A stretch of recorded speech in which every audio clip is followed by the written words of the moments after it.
Hello, my name's Veronica. I'm 29 years old. I recently got divorced from my husband of 3 years, and I got to take revenge on him in the process. Today, I want to tell you all about it. Let me begin by telling you a little about myself. I grew up with a single mother. My mother, Jenny, got pregnant at a young age, and my father abandoned her when he found out that she was pregnant. My mom's family was not happy that my mom got pregnant, and so they kicked her out. My mom was forced to raise me all by herself with no support. She could not get a college degree because she had to drop out and take care of me. Since she had no degree, she could not get a proper job. She tried working various jobs, but the only one she could stick with was the job of a janitor. The company my mom worked with was kind enough to give her some downtime to take care of me as well, so my mom continued to work with them for many years. She never got promoted or anything, but she did get some pay raises. She worked that job for years because they paid her really well, and she could afford a lot of things for me.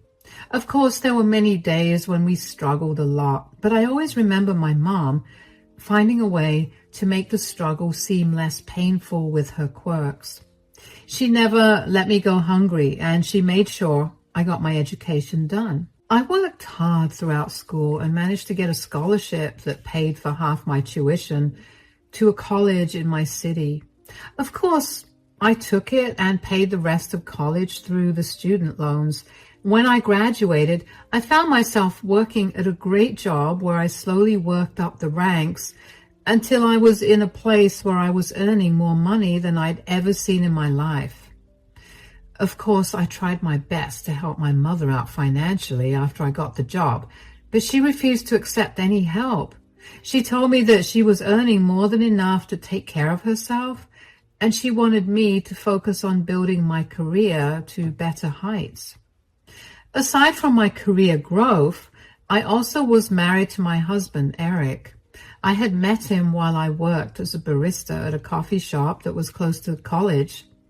He was an attractive man and he showed interest in me, so I played along. I ended up finding out that we had a lot in common, and we ended up going out on a date. We started dating and we were inseparable. After dating for 5 years, we decided to get married. Eric came from a pretty well-off family, so one of the funniest things to me used to be how differently we viewed things. Sometimes those views made us get into arguments, but we always compromised on things after talking about them. My mom adored Eric and thought that he was the best thing that happened to me. Eric, on the other hand, hadn't been so close to my mom. He always maintained his distance from her, and I could never understand why he treated her that way. Whenever I asked him, he told me that I was just imagining it, and eventually I just let it go. After a year into our marriage, Eric declared that he wanted to buy a house. I wasn't too keen on that idea at first because we were financially stable, but not enough to buy a house. Eric was adamant about buying a house, so I eventually gave in. He had just enough money for the deposit of the house, and we ended up liking, and he told me that he wanted the house in his name, so he'd pay for it. I tried to fight it, but Eric told me that he was doing that whether I liked it or not. I argued that if he used all his money on the deposit, he wouldn't have any money to buy any of the furniture needed for the house, nor would he have any money to buy the car he'd need to travel from our new place to his workplace. We lived only 5 minutes away from his workplace, so he never needed a car. But the new place was a 20-minute drive from his workplace, and I worked on the other side of the city, so there was no way that I'd be able to drop and pick him up every day. We eventually decided to go ahead with Eric buying the house in his name while I would buy everything else he needed. Things were good for another 2 years, and we were living happily, and then one day my mom called me to tell me that she wasn't feeling well. She sounded really sick over the phone, and I got very concerned, so I rushed over. I let myself into her apartment with the spare keys she gave me, and I called out to her. Mom, where are you? In the bedroom. Oh my gosh, what happened? I have no idea, but all I know is I feel like I'm hot and cold at the same time. I constantly need to pee and my stomach hurts. I feel like I'm dying. Don't say that. I think you have a urinary tract infection and we should go to the doctor. I would love to, but everything hurts. Okay, when did this start? It started yesterday, but it got really bad today. Why didn't you call me yesterday? I would have immediately taken you to the doctor. I just thought I was feverish because of exhaustion and lack of sleep. Lack of sleep? You haven't been sleeping well? Why? My insomnia is back. I've been very stressed out with the bills and making ends meet. Mom, you know you can ask me for help, right? I've told you this many times. I don't want you to suffer. Sweetie, I want you to live your own life without worrying about me. I worked hard to raise you and make sure that you have a good life, and the last thing that I want is for you to end up like me. How will I end up like you? Helping me out will make you run out of your money. I couldn't save enough money for you to go to college, so I know you have those loans to pay off. You have a mortgage to pay for, and you have your own expenses. I don't want you to be financially unstable because of me. Mom, you gave me everything I've ever needed and wanted, even if that meant nothing for yourself. Helping you at worst would only mean less fun money for me, which is something I'd happily give up if that means my mother's health is good. Still, I don't want to be a burden on you. You could never be a burden. Look, let me take care of you right now. I'll run and get you some over-the-counter UTI medication to calm the symptoms down a little. When you feel a little better, we'll go to the doctor and get you some proper medication and treatment. Then you'll come to stay with me, where I'll make sure you recover properly. No, I'll stay here. I'm already troubling you like this. There's no need. Mom, respectfully, I didn't ask you if you wanted to stay with me. You're doing it. I'll be back in 15. Just hang tight. Before I could leave, Mom asked me to help her go to the bathroom because she was in too much pain to move. After I'd helped her and got her back in bed, I rushed out of the house and went to the nearest pharmacy to get my mother some medicines. I was no stranger to UTIs because I usually got so focused on my studies or my work that I often forgot to take proper care of myself. So I knew what my mom was going through. However, my UTIs were never so bad. They were usually cleared with some over-the-counter medication and lots of water. I knew that my mom's UTI was not the normal kind, not only from the symptoms she described, but also from the way she looked. She looked frail and very sick. She couldn't get out of bed to even use the washroom without my support, which she needed to do often considering her issue. When I got back, I gave her the medication and stayed by her side for 2.5 hours before she was finally feeling better enough to go to the hospital. I tried to get her to call an ambulance, but she refused because she didn't want to pay the bill for the ambulance. I tried to tell her that I would cover it for her, but she refused. I figured it would be best for me to listen to her because, believe me when I say it was a miracle that I even managed to get her to agree to go to the hospital. At the hospital, the doctor ran several tests on her that confirmed that she had a severe UTI. She was severely dehydrated, so they hooked her up on an IV and prescribed some pretty strong medicines to help her get better.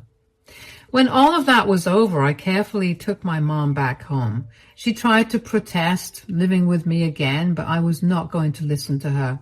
I knew my mom well enough to know that she'd not take her medications at the correct times, and that would only leave her suffering for longer. If I was there, she would get better quicker. I helped my mom settle into the guest bedroom. It was dinner time, so I reheated some leftovers to give her, and when she was done, she promptly fell asleep.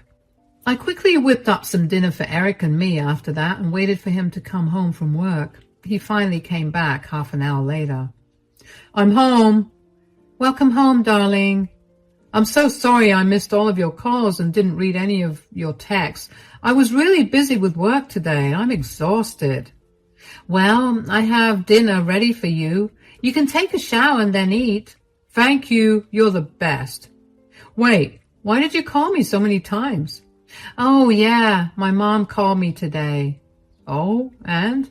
She told me she wasn't feeling too well, so I went over and she looked like she was suffering. I took her to the doctor and he said that my mom had a severe UTI. He prescribed her some medication and she should be fine. Okay, that's good. Yeah, and I found out that Mom hasn't been sleeping well because of stress, and I bet that her stress led her to not take proper care of herself, which led to the urinary tract infection. I felt so bad for her, though. Yeah, well, what do you expect? She works as a janitor, so she's going to be struggling. What's that supposed to mean? I'm not trying to be offensive or anything, but come on, darling, be a little practical.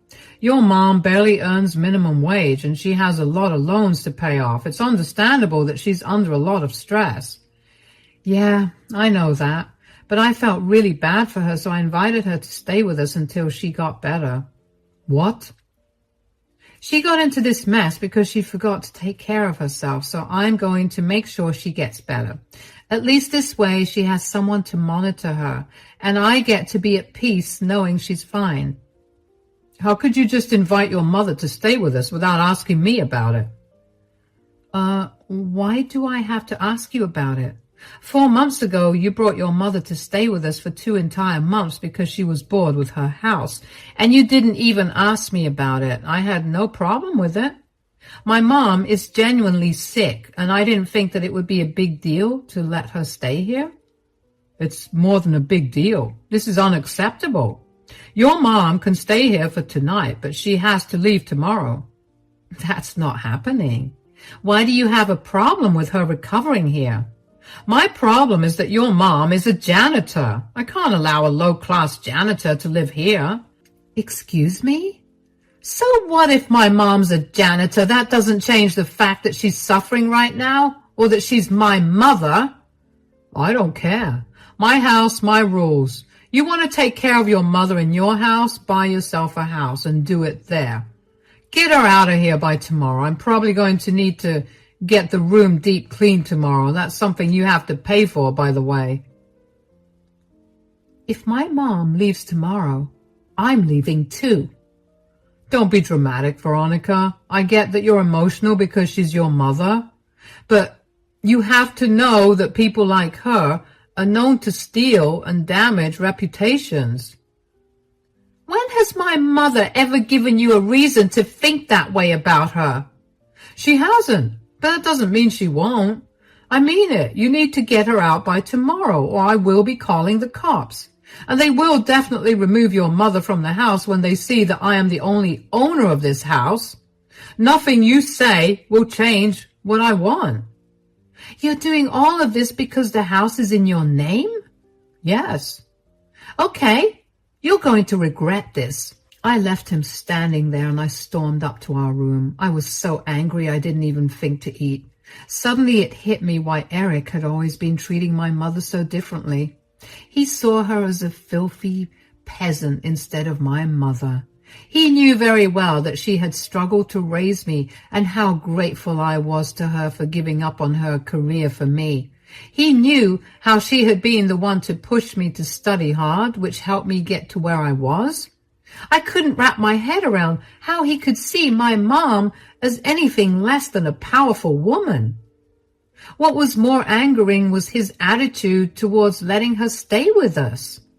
There had been more than one occasion where he'd randomly invite his parents to stay with us, and I had never had an issue with that.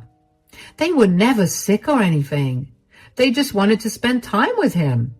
I realized then that the reason he wanted the house in his name was because he wanted to be able to decide who was allowed into the house. That was when I made up my mind to get back at him.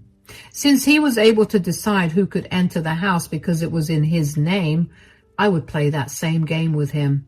I would take everything in the house that was mine, the furniture, the car that he'd been using for 2 years, and our dog, Rocky, who was under my name. I didn't talk to Eric that night, and he never made an effort to talk to me either. The next morning, he only spoke to me to tell me that he was going out with his buddies to go golfing and that his friend was coming to pick me up. He reminded me again that I had to get my mother out of the house by the time he was back. I ignored him and went to make my mom breakfast. By the time I was done, Eric had already left. I walked into my mother's room and saw her looking much better, but I still asked her how she was doing. "How are you feeling today?" "A little better. I finally managed to sleep last night. Thank you so much for letting me stay with you guys." "About that. What happened? Is everything okay?" "Eric and I kind of got into an argument last night." "Oh no, did he not like me staying here? I can go. I told you that the last thing I wanted was to be a burden." "I also told you that you could never be a burden. And yes, you'll have to go, but I'm coming with you." "What? Why?" "I'm going to get a divorce from Eric." "What? All because of an argument about me?" "Sweetie, I know you're protective of me, but you need to talk to Eric about how you feel. You can't just divorce him because he did not want me to stay in his place." "Mom, the issue was not just that he didn't want you to stay here. It's why he didn't." "What do you mean? Have I done something against him?" "I'll apologize to him so you don't have to get a divorce." "You did nothing to him, Mom. He's just a disgusting elitist." What do you mean?" "He didn't want you staying here because you're a janitor. He obviously did not like that. I tried to fight him, but he told me that it was his house, so I had to follow his rules." "I'm sorry that I've come between you and Eric. I know what I do isn't the best, but it's all I can do considering I never got to finish college, and this was the only job I could get when I raised you all by myself. I've been doing this for so many years and that nobody would hire me for anything else. I tried my best to shield you from any insults because of what I did for a living when you were growing up, and I had hoped that it wouldn't affect you as an adult. But here we are." "Mom, you have nothing to say sorry for. You did the best you could with what limited resources you had. And I can assure you that your profession has not affected my adult life at all. Eric is just a douchebag, and he can't seem to see past people's social classes." "There's nothing I can say to convince you to not divorce him, right?" "Absolutely not. I do not want a man who can so easily disrespect my mother for her class in my life. Would you be okay if your partner disrespected me because I worked as a janitor?" "Never. You're right.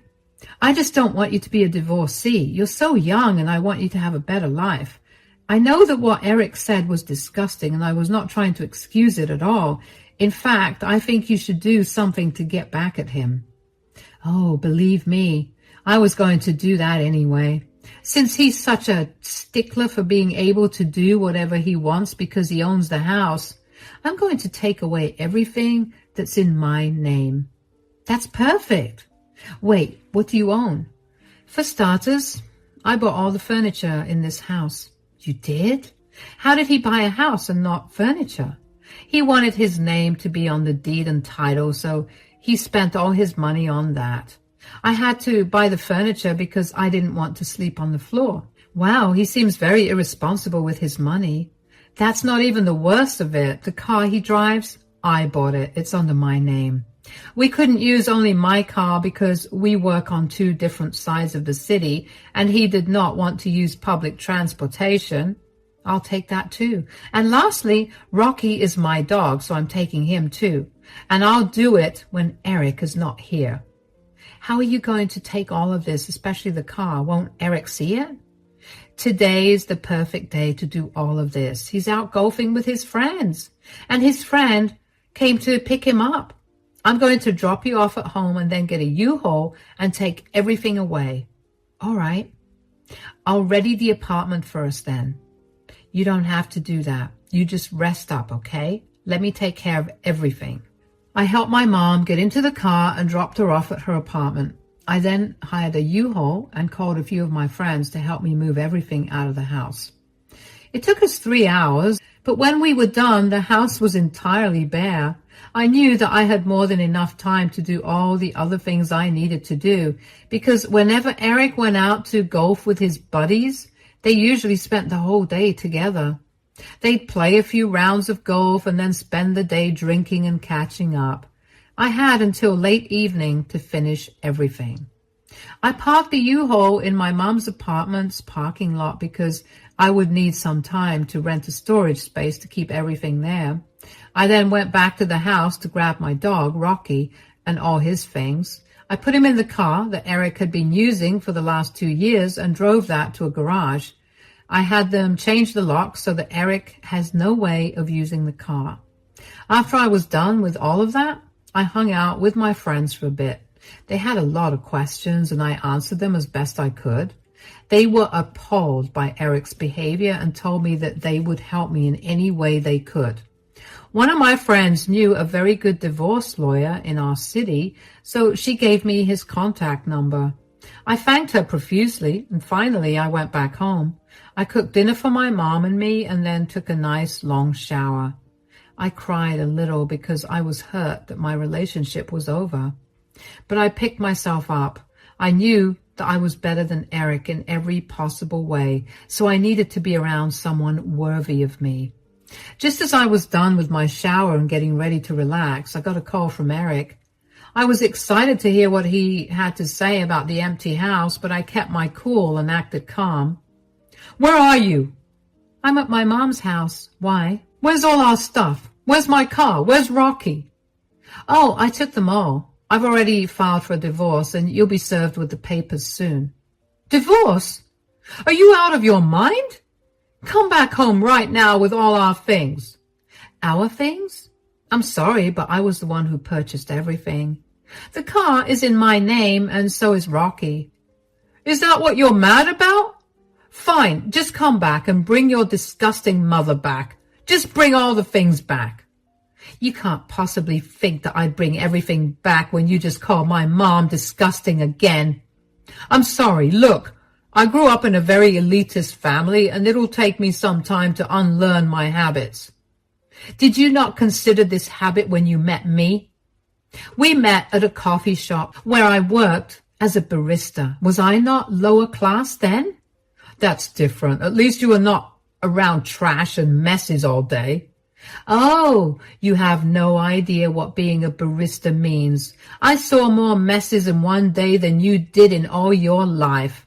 Not only did you insult and disrespect my mom, but you also insulted and disrespected her hard work. You know how much she struggled to make sure I had a good life, and you just spat on it last night." "I knew you were emotional about your mother, but I never expected you to be this emotional. I'm sorry, okay? Can you just come back, please?" "Do you hear yourself? You don't sound like you're sorry at all. You're just saying it because you want all the things you used back." "Of course I want those things back. How do you expect me to go to work or anywhere else without the car? And I love Rocky. I want to take him on walks again. You can't take him away." "Well, my car, my rules. My dog, my rules. If you want to enjoy those things, get them yourself." "Don't be so petty, please. I'm begging you to come back. I don't have that kind of money to buy a car, let alone furniture for the house. I don't want another dog. I want Rocky. I'll profusely apologize to your mom. I'll write her an apology letter. Please come back." "You threw my mother out of the house when she was suffering from a severe urinary tract infection. No amount or type of apologies will make up for that. I warned you that I'd be moving out with her and that you'd regret what you said. From now on, I want you to only contact me through my divorce lawyer. Enjoy your house. I hope it was worth losing your wife over." I hung up on him after that, and I felt very satisfied that I had managed to get back at him. I didn't answer any of his calls or texts after that because I didn't see a reason to. I was beyond upset that he thought he could dictate who came and went into a house that we turned into our home. I never expected him to be the kind of person to be so particular about who owned the house. So I wanted him to know that since he was going to be that way, I could be that way about all the things in the house that were mine. The next day, the first thing I did was file for divorce through the lawyer that my friend had recommended. After Eric was served with divorce papers, he contested them. In court, he tried to argue that I had stolen all the things in his house, but I had receipts for every single thing I bought and took back. My lawyer defended my case very well, and since Eric had been the one to bring up the point of ownership when he had kicked my sick mother out of the house, the jury ruled in my favor. We got to keep the assets we each bought, and the rest that we had bought jointly were divided between us. Eric was fuming when the jury did not rule in his favor. He now has a house, but nothing in the house. And the thought of him having to shell out thousands of dollars to furnish the house again made me incredibly happy. After our divorce was finalized, I got a lot of calls from Eric and his parents calling me a lot of horrible things. I blocked Eric, but responded to his parents and told them that they were part of the reason that Eric was going through what he was going through. They were in no way rich, and they just acted like they were. And they inculcated these elitist views into Eric's mind. It was their fault that Eric struggled with showing empathy to someone without considering their social status first. They replied with a lot of nasty things about my character and how I was the way I was because of my filthy mother. Needless to say, I blocked them, and I had never met people so judgmental, and I hope to never meet anyone like them ever again. As for my mother and I, we're doing great. My mother made a full recovery from her UTI and is back to working again. She was initially really worried about me, and she was ashamed of her profession, being the reason I was getting divorced and treated so badly by my ex-in-laws, but I assured her that I was not ashamed of her job. In fact, I was proud of it. Her being a janitor provided me with many opportunities, and I was never going to be ashamed of it. If I had another partner in the future, I would make sure they respected that, or I would make sure they weren't a part of my life. It's been very freeing to be away from Eric. I never realized how elitist he had been with everything, and it felt freeing to finally buy the things I wanted from wherever I wanted without Eric yelling at me about me trying to make him look poor. I heard from a few mutual friends that Eric has gone back to living with his parents until he earns enough to refurnish the house. His parents refuse to help him financially because they expect him to be financially independent so they can keep up their elite image. I really dodged a huge bullet with them. Anyway, here's to better years ahead of me with many better people.